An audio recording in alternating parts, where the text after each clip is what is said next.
মিলটাই হচ্ছে বড় মিল। রামপ্রসাদকে যেমন তার স্ত্রী আগিয়ে দিয়েছিলেন, তেমন আমার স্বামী আগিয়ে দিয়েছিলেন। আমি আর বেশি কিছু কথা বলবো না, তার কারণ আজকে আমি বলতে চাই যে ভক্তদের দেরি হয়ে যাচ্ছে। আমি মন্দিরের ব্যাপারে কথা বলতে গিয়েছিলাম উকিলের সাথে। আমার 2-3টে উকিল আমাকে সহযোগিতা করছেন। আমার সেই মন্দির আসতে দেরি হয়ে গেছে। আমি অবশ্যই আস্তে আস্তে আগাচ্ছি। আরো কিছু পরে কথা বলবো। আমি লাইভে আসতে চাইনি। এবার থেকে আমি যারা পিরিয়ড মেয়ের পিরিয়ড আটকে গিয়ে যখন মায়ের কাছে আসছিল, এই মায়ের স্থানে পিরিয়ড হয়ে গেল। ওরা তো বলি পিরিয়ড হলে দেখ মা প্রমাণ দিচ্ছে, দেখ এসে পিরিয়ড হলো। আমার পিরিয়ড হলে তুই বলেছিস আমাকে নিচে যে তোর পিরিয়ড হলো, তুই আমার কাছে বাচ্চা, তোর হাত দিয়ে না পুজো করলে পুজো নিবি না। তাই আমার পিরিয়ড থাকা সত্ত্বেও আমি তোকে পুজো করি না, তুই আমাকে আদেশ দিয়েছিস। আর যেসব নারীদের পিরিয়ড আটকে যায় তার স্থানে আছে পুজো দিতে, আপনার স্বামী পিরিয়ড হয়ে যায়।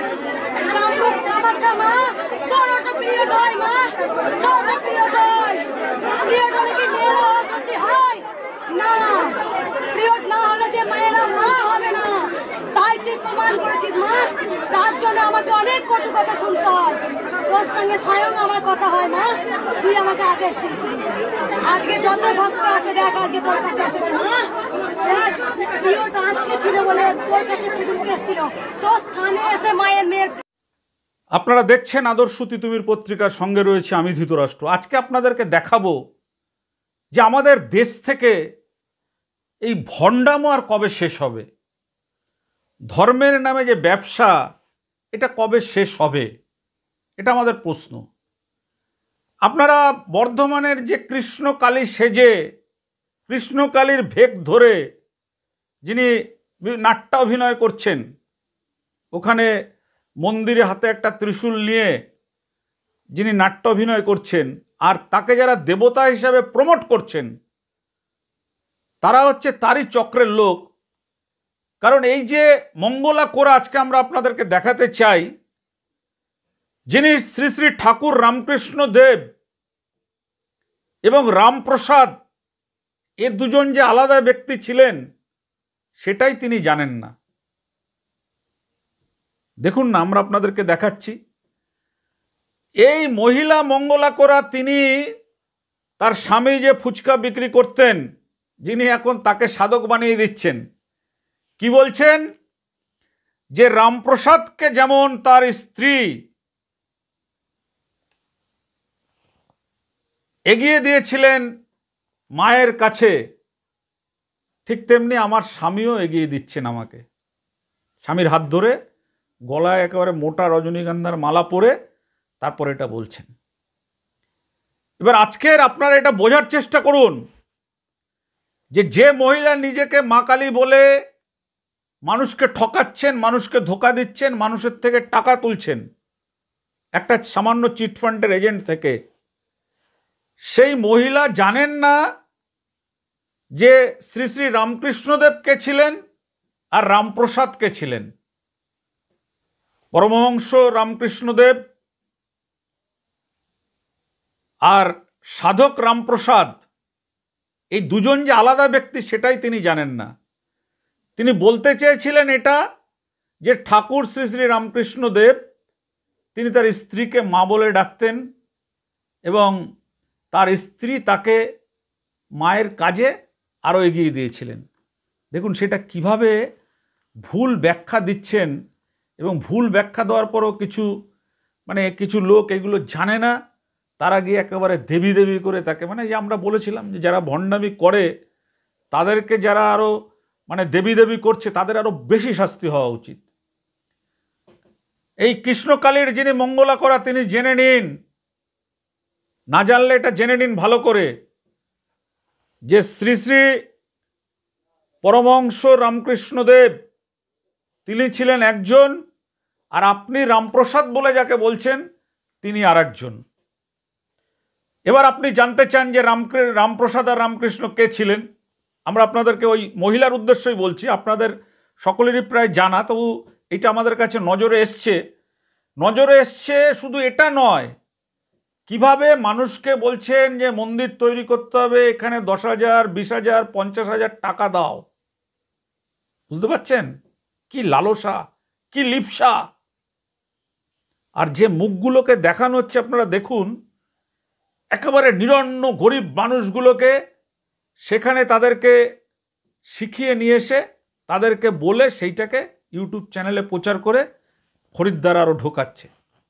খরিদ্দার ঢুকছে আর তিনি ফুলে ফেপে লাল হয়ে উঠে স্বামীকে বানিয়ে দিয়েছেন রামপ্রসাদ।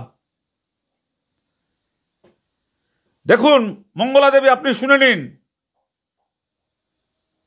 ঈশ্বরের মতো নিরাকার না হলেও যারা ছিলেন মানবরূপী ঈশ্বর, তাদের মধ্যে অন্যতম ছিলেন সাধক রামপ্রসাদ, যার কথা আপনি বলছেন। শ্রী শ্রী রামকৃষ্ণদেব বামা খাপার মতোই তিনি ছিলেন মা কালীর অন্ধ ভক্ত। শুধু মা কালীর ভক্ত নয়, ভক্ত বললে তাহলে ভুল হবে, তিনি কালী মায়ের খুব স্নেহের ছিলেন, তারও কিন্তু সন্তান ছিল। আপনি যেটা হতে চাইছেন, রামপ্রসাদের স্ত্রী হতে চাইছেন, আপনি রামকৃষ্ণের জায়গায় রামপ্রসাদের, মানে আপনি নিজেকে সারদা মা সাজাতে চাইছেন। কিন্তু আপনি তো জানেন না যে রামকৃষ্ণের স্ত্রী হচ্ছেন সারদা মা, রামপ্রসাদের স্ত্রী অন্য লোক ছিলেন। রামপ্রসাদ সম্পর্কে অনেকে অনেক কথা জানলেও এমন কিছু ঘটনা রয়েছে যা এখনো সকলের কাছে রয়েছে অজানা। তিনি শুধু মা কালীর সাধক ছিলেন না, তিনি মায়ের গান লিখতেন, মাকে গান করে শোনাতেন। রামপ্রসাদের শ্যামাসঙ্গীত দেখবেন, শুনলে আজও মন বিভোর হয়ে যায়। হাজার হাজার বছর পরেও মানুষ এই শ্যামাসঙ্গীত শুনে মানুষের চোখে জল আসে। এই গান প্রথম রামপ্রসাদ তিনি লিখতেন হিসেবের খাতায়, লিখতেন রামপ্রসাদ নিজেই। রামপ্রসাদের গান লেখার কথা শুনে মনে রেগে খাতা কেড়ে নেন, কিন্তু গানের ভাব ও ভাষায় মুগ্ধ হয়ে যান তিনি। সেই গান পরে গিয়ে পৌঁছে নবদ্বীপের যে মহারাজা ছিলেন কৃষ্ণচন্দ্রের কাছে, গঙ্গাবক্ষে রামপ্রসাদের গান শুনে চোখের জল ধরে রাখতে পারেননি তিনি।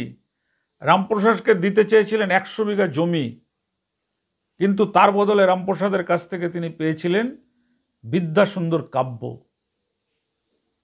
সেই 100 বিঘা জমি কিন্তু গ্রহণ করেনি রামপ্রসাদ, যেটা আপনি করছেন। গরিব মানুষ আসছে, তাদেরকে বলছেন মন্দির তৈরির জন্য টাকা দাও, 501 দাও, বিভিন্ন রকম আপনাকে গয়না সামগ্রী দিচ্ছে, সেইগুলো সব আপনি লুটোপুটি করছেন। আর একদল মানুষ যারা আপনার এই ভণ্ডামিকে মদত যোগাচ্ছেন, আপনার সিন্ডিকেট চক্রকে মদত যোগাচ্ছেন, তারা না জেনে এটা করছেন। রামপ্রসাদকে নিয়ে 3টি অজানা কাহিনী আছে, তার মধ্যে একটি কাহিনী আপনাকে শোনাতে চাই। রামপ্রসাদ যখন একদিন বাড়ির সামনে বেড়া বাঁধছিলেন, তাকে সাহায্য করছিল তার ছোট্ট মেয়ে। তার যে ছোট মেয়ে ছিল, সেই ছোট্ট মেয়ে তাকে সাহায্য করছিল। সে সাহায্য করতে করতে একসময় মেয়েটি সেখান থেকে উঠে চলে যায় বাবার অগোচরে, মানে রামপ্রসাদের অগোচরে তার মেয়ে চলে যায়। রামপ্রসাদ এক মনে বেড়া বেঁধে যান এবং তার হাতে কেউ যেন দড়ি ধরিয়ে দেয়। কিছুটা সময় পেরিয়ে যাওয়ার পর যখন মেয়ে এসে বলল, বাবা তোমাকে কে দড়ি ধরিয়ে দিচ্ছিল, তখন রামপ্রসাদ বুঝতে পারেন এতক্ষণ তার মেয়ে নয়, তাকে কাজে সাহায্য করেছিলেন স্বয়ং শ্যামা মা। তা আপনি আপনার স্বামীকে রামপ্রসাদ বানাতে চাইছেন? কোনো কাহিনী না জেনে আপনি রামপ্রসাদ বানাতে চাইছেন? ঠাকুর রামকৃষ্ণদেব তিনি কামারপুকুরে তার জন্মগ্রহণ হয়েছিল, এটা আর বলার অপেক্ষা রাখে না। তার শৈশবকাল থেকেই তিনি মায়ের প্রতি তিনি প্রচণ্ড ঝোঁক তার ছিল, এবং পরবর্তী সময়ে যখন সারদা মায়ের সঙ্গে তার বিয়ে হয়, তিনিও কিন্তু সারদা মায়ের পা ধরে মা মা বলে কাঁদতে কাঁদতে সারদা মায়ের মধ্যেই মাতৃরূপ দেখতে পেয়েছিলেন। তাকে যখন গিরিশ ঘোষ নিষিদ্ধ পল্লীতে নটি বিনোদিনীর কাছে নিয়ে গেছিলেন,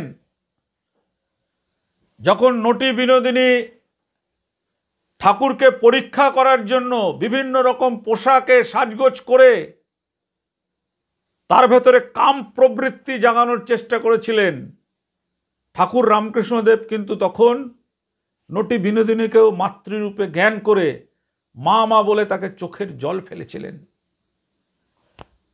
আর তৎকালীন সময় সেই নটি বিনোদিনীও পরে ঠাকুরের পায়ে জড়িয়ে ধরে ঠাকুরের কাছে ক্ষমা প্রার্থনা করে ঠাকুরের ভক্ত হয়েছিলেন। তা আমাদের আপনাদের কাছে আজকের একটাই বলার কথা, ভক্ত হওয়া ভালো, কিন্তু অন্ধ ভক্ত কখনো হবেন না।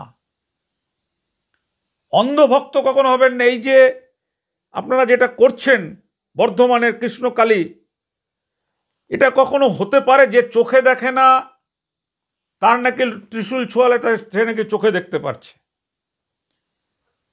যে লোক কথা বলতে পারে না তাকে নাকি ত্রিশূল ছোঁয়ালে তার মুখ দিয়ে নাকি বোল ফুটছে। এই যে আমাদের সরকার এসব শোনার পরেও বধির হয়ে রয়েছে, নীরব হয়ে রয়েছে, এটা কিন্তু সরকারের বিপক্ষে একদিন যাবে। সরকারের কিন্তু এখনই এই বিষয়গুলো নিয়ে ব্যবস্থা নেওয়া দরকার। যদি কৃষ্ণকালীর এত ক্ষমতা থাকে তাহলে কৃষ্ণকালীকে কেন আদালতে যেতে হয়? কৃষ্ণকালীর তো অবশ্যই ক্ষমতা আছে, মানে কৃষ্ণকালীর যে ভান ধরে আছেন, ভেগ ধরে আছেন যিনি, তাকে কেন আদালতে যেতে হচ্ছে? কেন বলতে হচ্ছে যে এখন আর ভালো মানুষ নেই?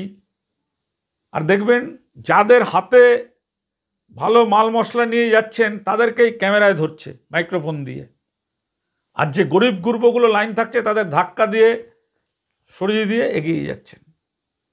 এই যে দাম্ভিকতা, এই যে অহংবোধ তার মধ্যে এসছে, এটাই কিন্তু হচ্ছে তার পতনের কারণ হবে। কারণ একসময় তিনি যে কাজ করতেন সেই কাজেই তাকে আবার ফিরে যেতে হবে। এই ঠাকুরের নামে ব্যবসা, এটা আজ হোক কাল হোক বন্ধ হবেই হবেই হবেই হবে বন্ধ। এটা আমাদের আদর্শ তিতুমির পত্রিকার চ্যালেঞ্জ করে আমরা আজকের এই খবর আপনাদের কাছে তুলে ধরছি। দেখুন কিভাবে ভণ্ডামো করছে, দেখুন।